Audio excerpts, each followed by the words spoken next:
1. Hello and welcome to The Conversation. Blacks and Jews in Conversation. I'm Shannon Taylor, the Executive Director, and I'm holding up for the record.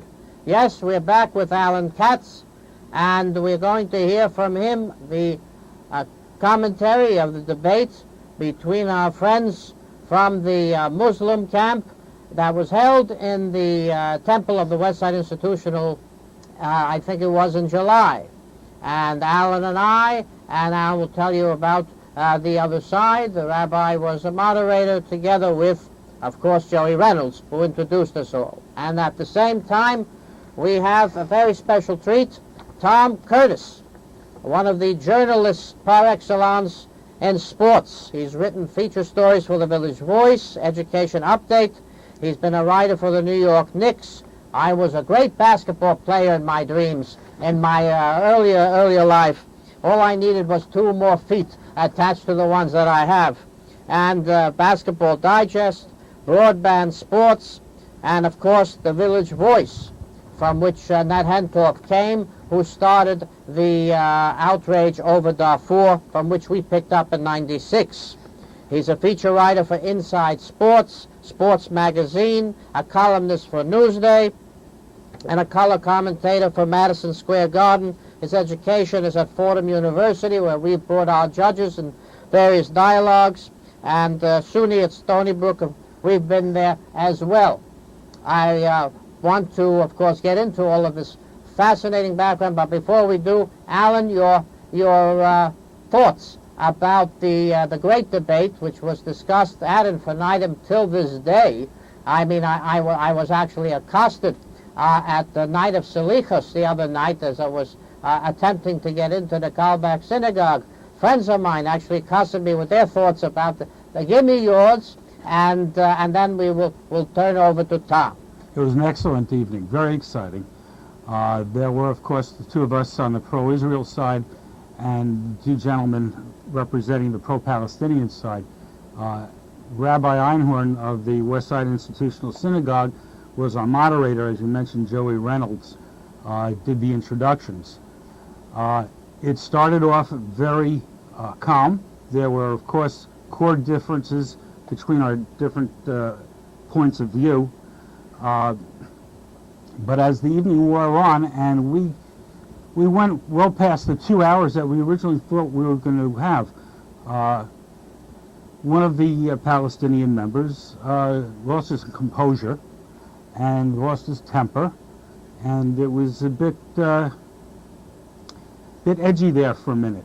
But he calmed down. We got our points across.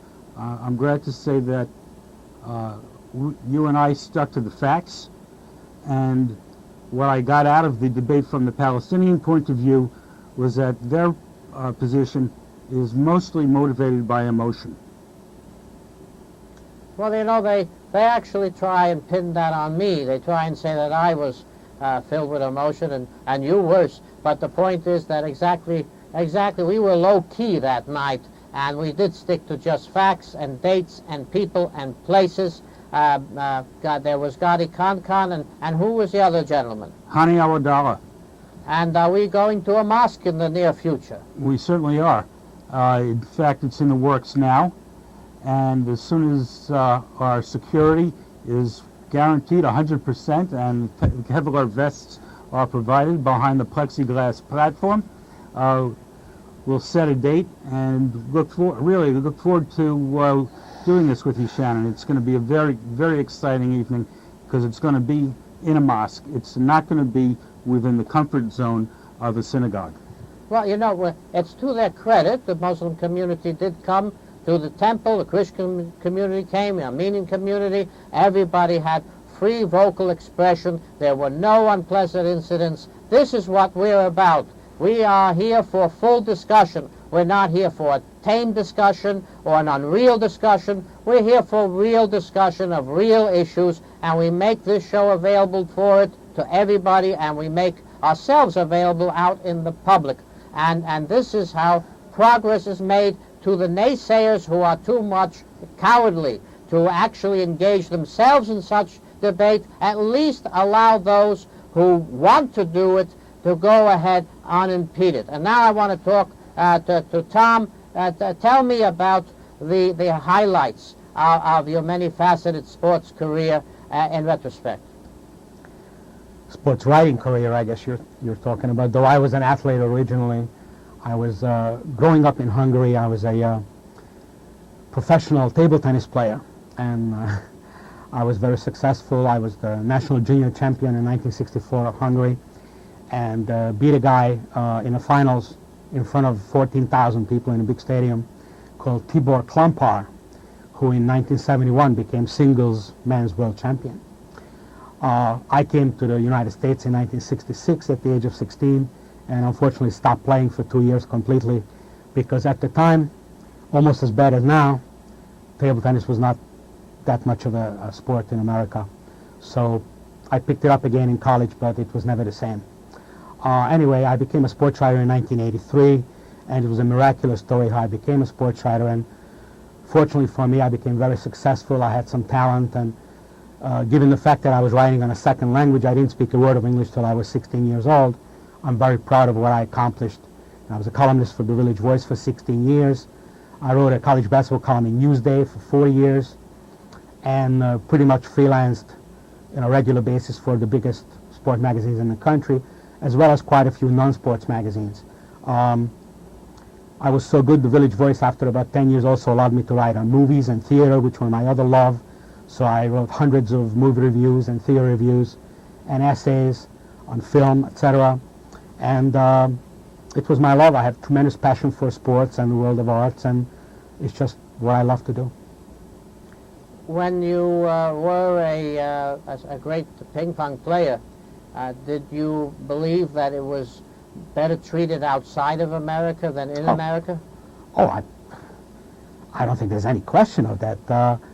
Table tennis is one of the most popular sports in the world, even as far as viewers go. In China and Japan, Korea, it's the most popular sport, number one. In Europe, it's extremely popular. Where I grew up in Hungary, around Europe, I would say right after soccer and track and field, it was probably the third most popular viewer sport. Like I said, it was the National Junior Championship finals that I was in. I was 14 years old, and there were 14,000 people in the stands, just to give you an idea. This was 1964.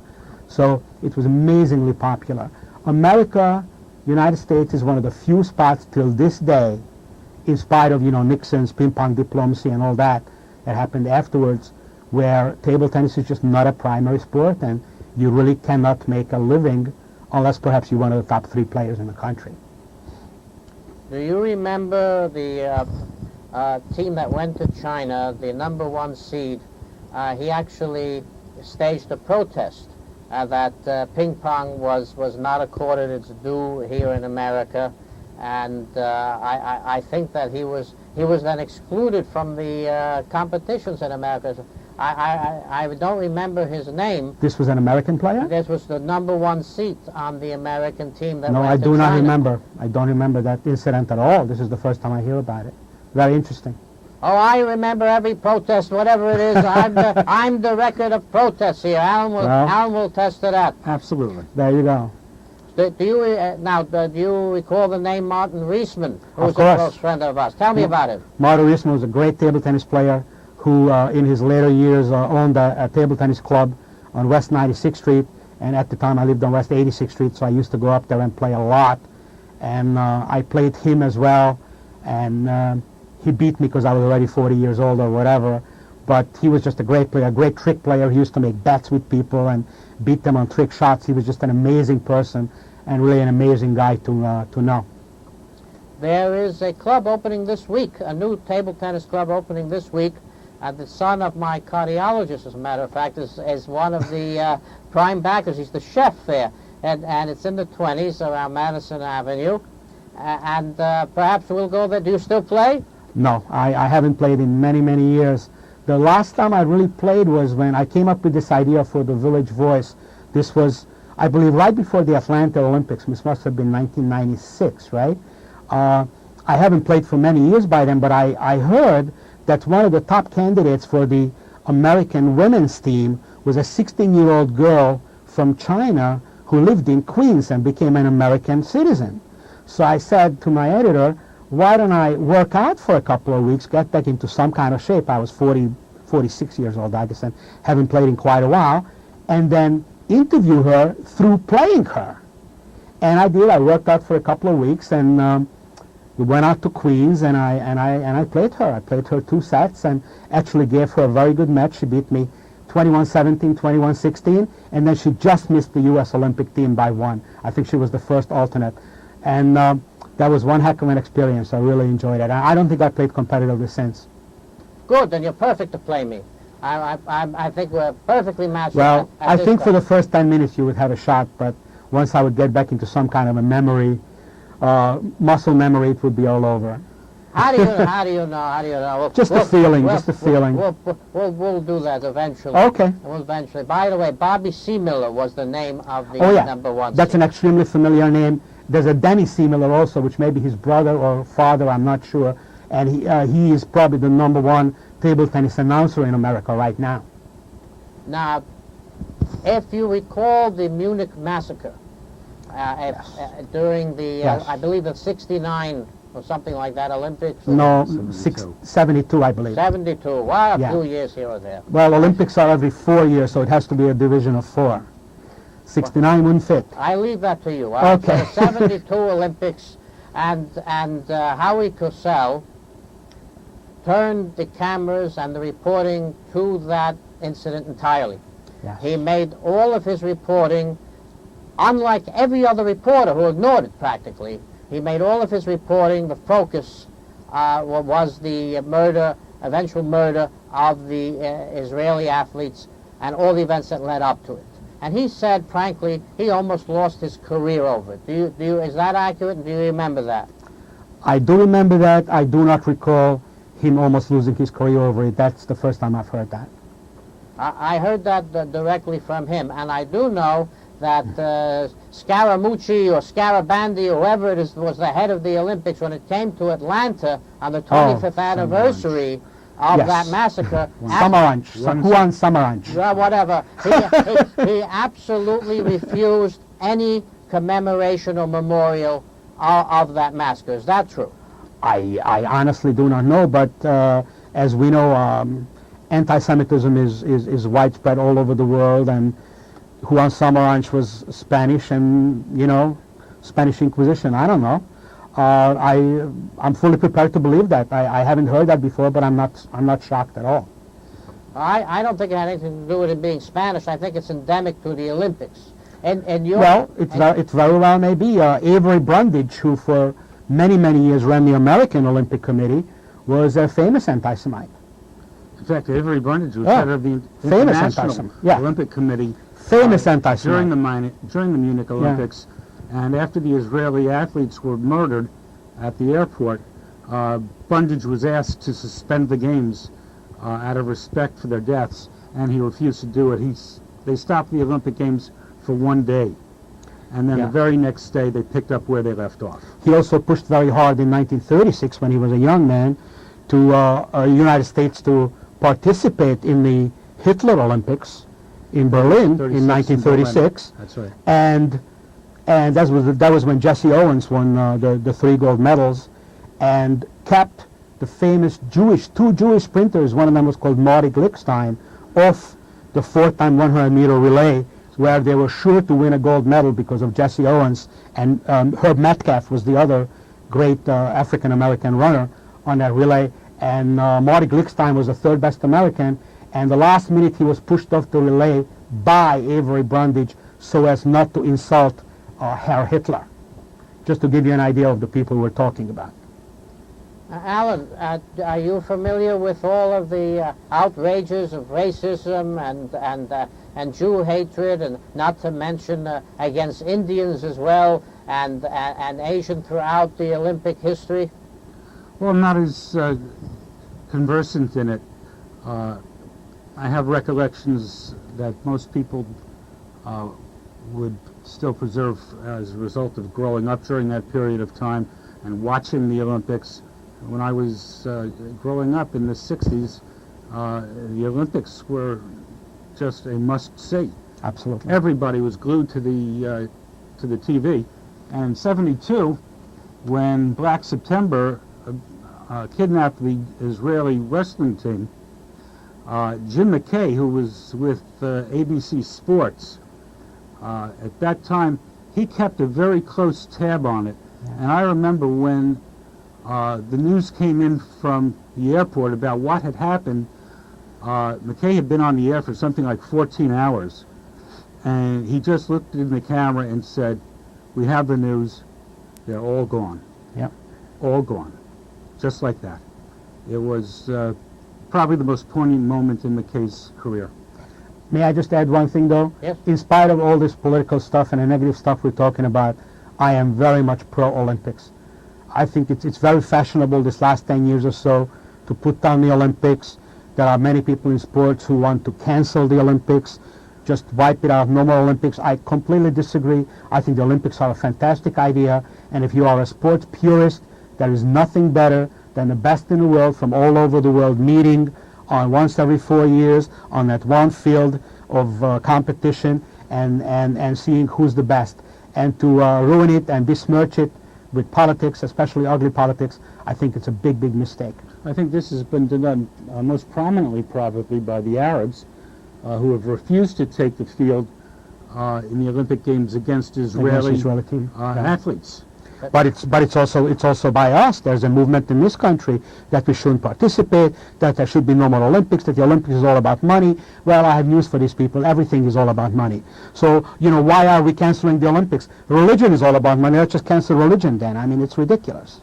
I remember that the Muslim incorporated. population Yeah. in India was behind India refusing to allow the ping pong team of Israel to play India? in competitions in India when they had the international competition. And they just had a controversy over the tennis team of Israel coming to Dubai and other Islamic nations. And of course that's the movement now, as you said, to isolated nations that are the hosts of international competitions. Now, should there be a general rule if a nation that is the host of an international competition decides they want to exclude another country?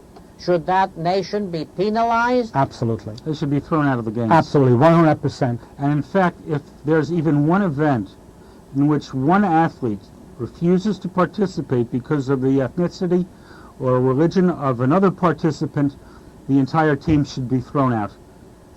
Drive them to the And that airport athlete and should be wave suspended goodbye. for several years. Yes.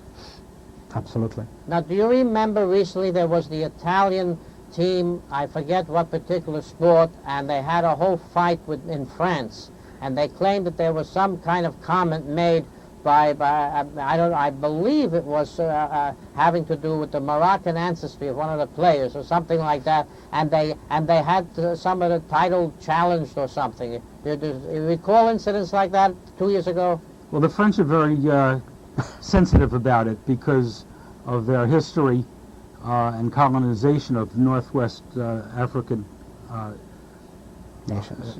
continent. They were not very happy to have been expelled in the 50s, and the French still haven't regrouped from having that happen to them. Their entire influence in the African continent was eliminated.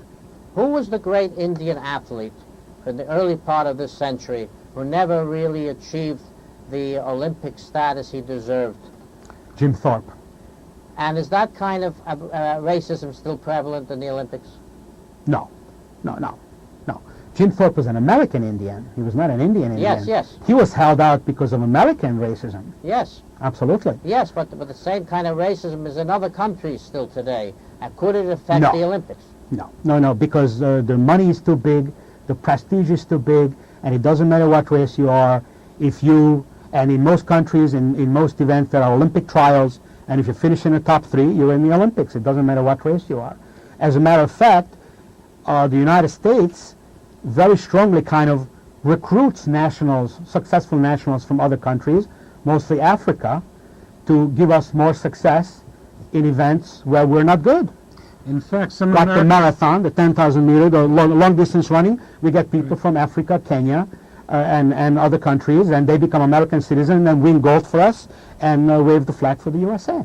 In fact, we have American citizens who did not make the American Olympic team Because of these guys, of going course. and playing over in, for example, the Russian team, because there they can get a chance to Exactly. play in the Olympics Exactly. and excel. Exactly. But I think what you're referring to is really a discrimination on the basis of religion, and I think you would probably find that that is going to exist and still does exist in many of the Arab nations, particularly where you have such nationalistic feelings with the Sunnis and the Shiites.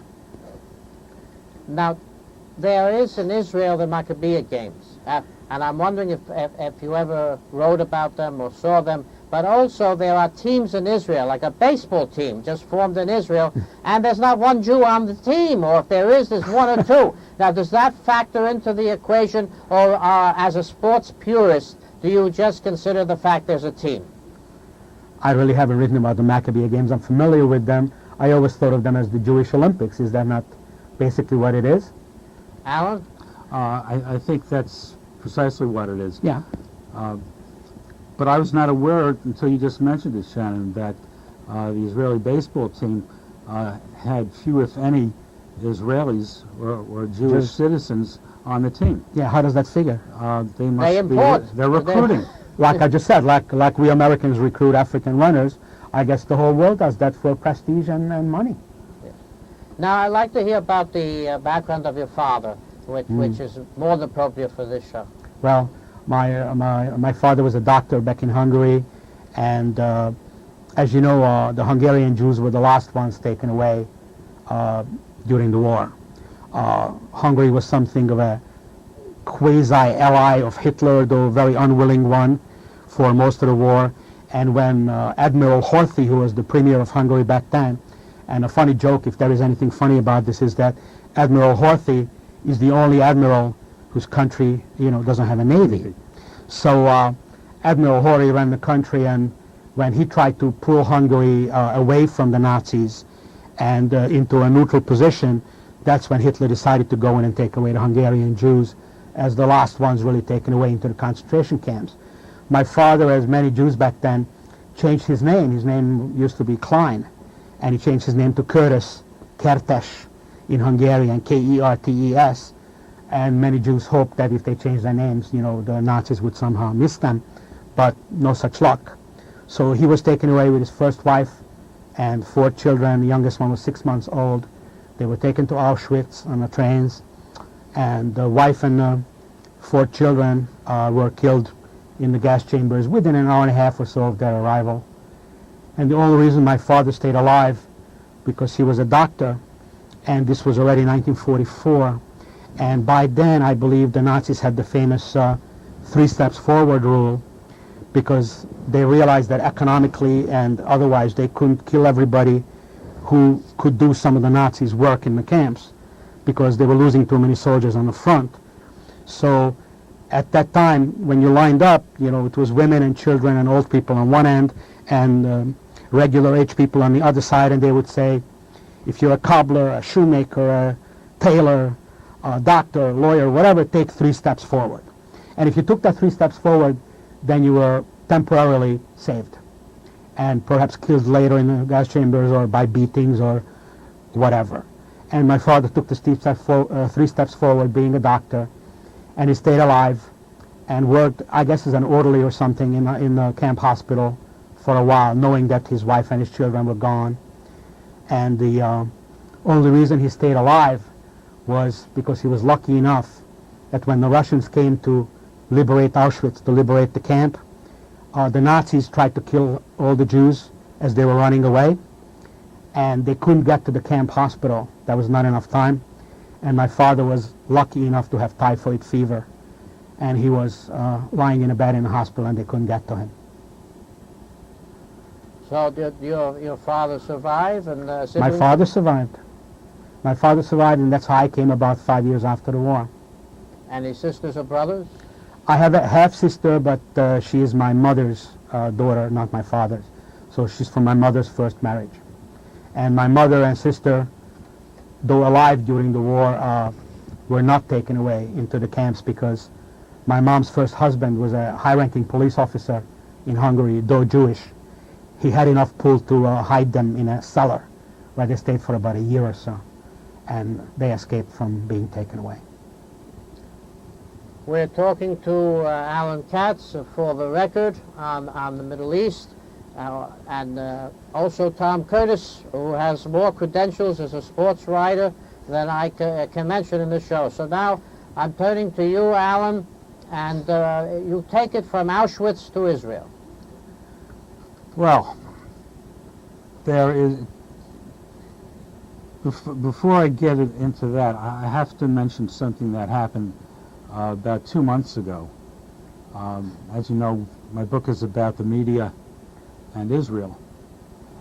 And when President Obama traveled to the Middle East, and then he went up to the concentration camps, Tom Brokaw, who otherwise has a remarkable record and reputation, an impeccable reputation, asked the question, what can the Israelis learn from what happened at Auschwitz? It was one of the singularly most outrageous questions I've ever heard Dumb question. from a, quote, prominent journalist. Really dumb.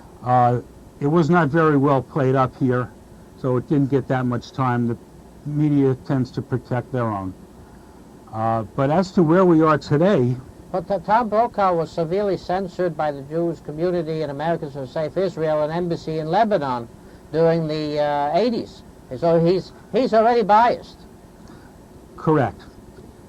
He is, however, his reputation based upon his books, as well as his broadcast legacy, have really protected him from any sort of backlash. We have a minute.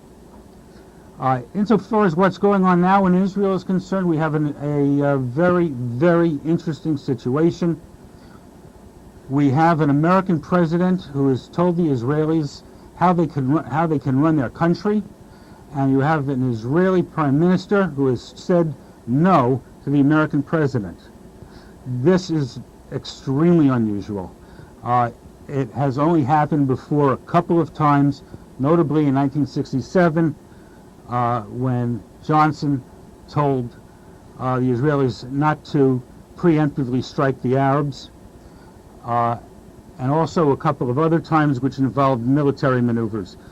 I have to interrupt, but thank you both and wish you back as soon as possible. Happy New Year, a good Rosh Hashanah to everybody. Shana Tova to you also, Same Shannon. to you. Thank you.